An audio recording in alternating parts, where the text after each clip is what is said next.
कोल्हापूर महानगरपालिकेची रणधुमाळी सुरुवात झालेली आहे आणि आपण पाहतोय की अनेक ठिकाणी याद्या जाहीर होण्यापूर्वीच प्रचाराला सुरुवात देखील झालेली आहे। कोल्हापूरकरांचं नेमकं काय या संदर्भातलं म्हणणं आहे ते जाणून घेऊयात। आपल्यासोबत कोल्हापूरचे नागरिक आहेत। काय सांगाल? खरं तर गेल्या 5 वर्षात 10 वर्षात निवडणुका झालेल्या नाही आहेत, मात्र नगरसेवकांनी असतील प्रशासनानं असतील कामं केली आहेत का आणि यंदाची निवडणूक कोणत्या मुद्द्यांवर गाजणार आहे?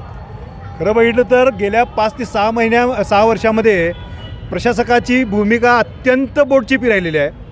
खरं बघितलं तर या महानगरपालिकेमध्ये नगरसेवक असले पाहिजेत, बॉडी असली पाहिजे, त्याशिवाय या नगरीचे प्रश्न सुटत नाहीत, हे आपण बघितलेलं आहे। पण यापूर्वीचा अनुभव बघता या कोल्हापूर शहरामधील ज्या पायाभूत सुविधा हव्या होत्या त्या पायाभूत सुविधा अजून आहेत त्या अवस्थेतच आहेत। यामध्ये कुठल्याही प्रकारची अतिशय उत्तम अशी कुठलीही सुधारणा झालेली नाही। खरं बघितलं तर 5 ते 6 वर्षामध्ये आयुक्त मॅडमना किंवा आयुक्त असणाऱ्यांना, त्या पदावर असणाऱ्यांना कोल्हापूरचा विकास करण्याची अतिशय चांगली संधी होती, परंतु कुठल्याही प्रकारचं विकासाभिमुख काम झालेलं नाही। छत्रपती शाहूराजांनी जी बसवलेलं शहर आहे त्यांचंच ते रंकाळा, त्यांचाच तो कळंबा, त्यांचं ते राधानगरी धरणातून येणारं पाणी, त्यांचीच ते पंचगंगा नदीवरची सगळी ती सुविधा, त्या सुविधांचा अजून आपण लाभ घेतो। खरं बघितलं तर कोल्हापूर शहराचा नागरिक म्हणून आम्हाला लाज वाटते की अजून आम्हाला पायाभूत सुविधांसाठी झगडा लागते। गटरी नीट नाहीत, रस्ते नीट नाहीत, वाहतूक व्यवस्था नीट नाही, प्रदूषणाचा मोठा प्रश्न आहे। रंकाळ्यासारखं पर्यटन स्थळ आहे त्याचा विषय आहे, अंबाबाईचं पर्यटन स्थळ आहे त्याचा विषय तसाच आहे। खूप विषय आहेत सांगण्यासारखे। यंदाची निवडणूक आहे ती कोणत्या मुद्द्यांवर गाजेल? खरंच विकास झाला आहे का कोल्हापूरचा? काय सांगाल? आता जर पाहिलं की आता विकासाची सुरुवात किंवा विकासाची पहाट राज्यात महायुतीचं सरकार किंवा केंद्रात सरकार आल्यापासून जे आता आपण पाहिलं असेल की ज्या पद्धतीनं फंड यायला लागलेले आहेत। रंकाळ्याचा जर विचार केला तर रंकाळ्याला 10 कोटी आले आहेत। रंकाळ्याचं सुशोभीकरण झालेलं आहे। आता रंकाळ्यामध्ये म्युझिकल कारंजा आणि पर्यटक मोठ्या प्रमाणावर रंकाळ्यावर यायला लागलेले आहेत। याच पद्धतीनं अंबाबाई तीर्थक्षेत्र विकास आराखडा, ज्योतिबा तीर्थक्षेत्र विकास आराखडा, वाहतुकीच्या समस्येसाठी या ठिकाणी वेगवेगळ्या उपाययोजना, वेगवेगळ्या फंडिंग येते। कन्व्हेन्शन सेंटरसाठी निधी आला, रस्त्यासाठी निधी आला, परंतु हे सगळं होत असताना प्रशासनाची तेवढी कुवत आहे का हा संशोधनाचा विषय आहे। 5 वर्षातला आपण अनुभव बघता की शासनाकडनं फंड येतात, परंतु त्याची अंमलबजावणी करण्यात हे प्रशासन कुठेतरी कमी पडतं आहे। त्याची क्वालिटी, दर्जा आणि वेळेत काम करण्यात हे प्रशासन कमी पडतं आहे आणि त्याचं खापर या सरकारवर फुटतं आहे।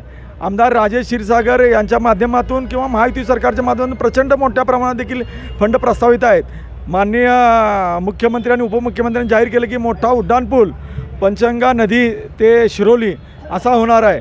त्यामुळं ही सगळी डेव्हलपमेंट होत असताना ह्यामध्ये एक वेगळी यंत्रणा पाहिजे ती प्रशासनाची, आणि त्यासाठी वेगळी समिती पाहिजे, अन्यथा प्रशासनावर देखील कारवाई व्हायला पाहिजे।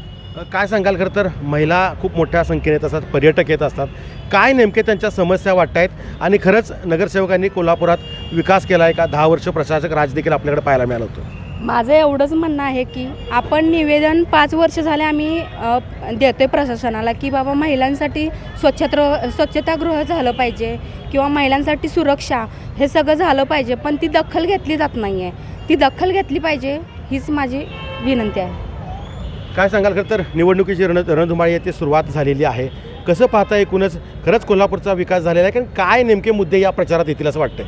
कोल्हापूरची परिस्थिती, कोल्हापूरच्या विकासाच्या बाबतीत म्हणाल तर जैसे थे आहे।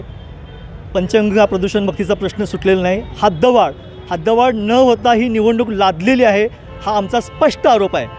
कारण गेल्या 1948 पासून एकही इंच हद्दवाढ झालेली नाही आणि हद्दवाढ न होता विकास कसा होऊ शकेल हा प्रश्न आहे। कोल्हापूरच्या रस्त्यांचा प्रश्न असू देत, कोल्हापूरच्या हद्दवाढीचा प्रश्न असू दे, पंचगंगा प्रदूषण मुक्तीचा विषय असू देत, अंबाबाई तीर्थक्षेत्र विकास आराखड्याचा असू दे, कोणतेही असू देत, ह्या फक्त घोषणा केल्या जातात, परंतु प्रत्यक्षात कोणत्याही परिस्थितीत कृती होत नाही। आमचा स्पष्ट आरोप आहे की पॅचवर्कच्या नावाखाली करोडो रुपयाचा भ्रष्टाचार होतो आहे। दरवेळेला नुसतं पॅचवर्क केलं जातं, हे नुसतं तकलादू काम असतं आणि त्यामुळे कोल्हापूर शहराकडे येणारा पर्यटक जास्त वेळ या ठिकाणी थांबत नाही।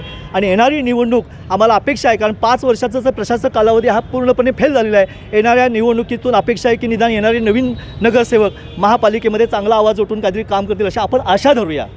नक्कीच आपण पाहतो हे होते कोल्हापुरातील विविध भागातील नगरसेवक आणि त्यांच्या अपेक्षा माफक आहेत की येणारे जे नगरसेवकांचं जे एक निवडून आलेले जे नगरसेवक आहेत त्यांनी कुठेतरी कोल्हापूरचा विकास करावा आणि जे मूलभूत प्रश्न आहेत ते कुठेतरी या ठिकाणी सोडवले पाहिजेत असं या सगळ्या नागरिकांचं म्हणणं आहे.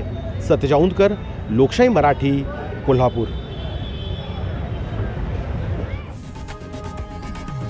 लोकशाही मराठी ऐका, पहा, जागरूक रहा.